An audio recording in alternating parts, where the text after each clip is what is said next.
Welcome back. We're continuing the news. Will the Jamaica Public Service lose its monopoly as the country's sole provider of electricity? That's the question this evening, as the Energy Minister has signaled that changes are coming to the licensing regime. Daryl Vaz was speaking during the sectoral debate in the House of Representatives today. Andrea Chisholm has the details.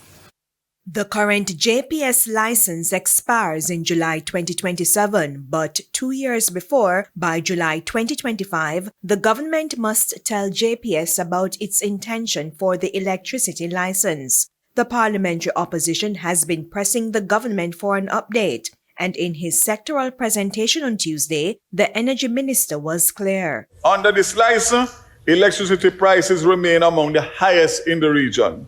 We agree on that.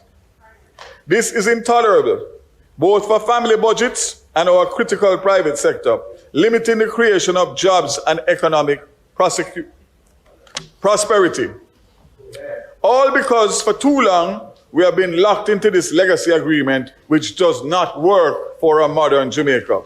We cannot and will not continue with our electricity system which has such high costs, and we cannot continue with a system where 30% of the power is stolen.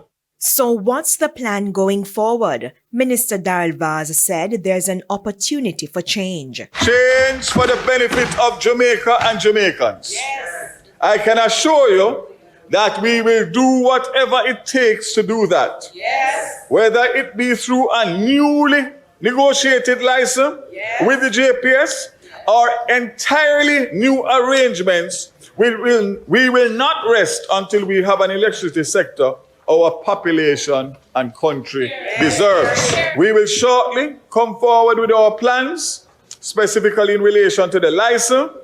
We, unlike our predecessors, will not miss the opportunity to reset the electricity sector for the benefit of the entire population. Turning to the transport portfolio, Minister Vaz said plans are on track to improve the school bus program in September. Under Phase 2, 60 buses will be deployed in September 2025 and 40 in January 2026. Student fares will be subsidized.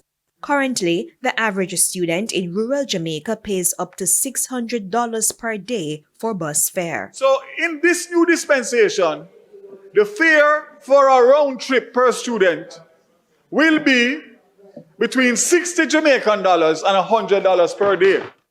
Mr. Vaz also had this message to operators of public passenger vehicles. I want to make it abundantly clear.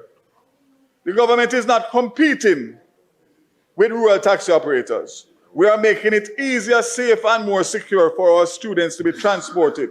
The buses provided will be only for students. They will not carry other passengers. Therefore, it is not a threat to the economic livelihood of transport operators.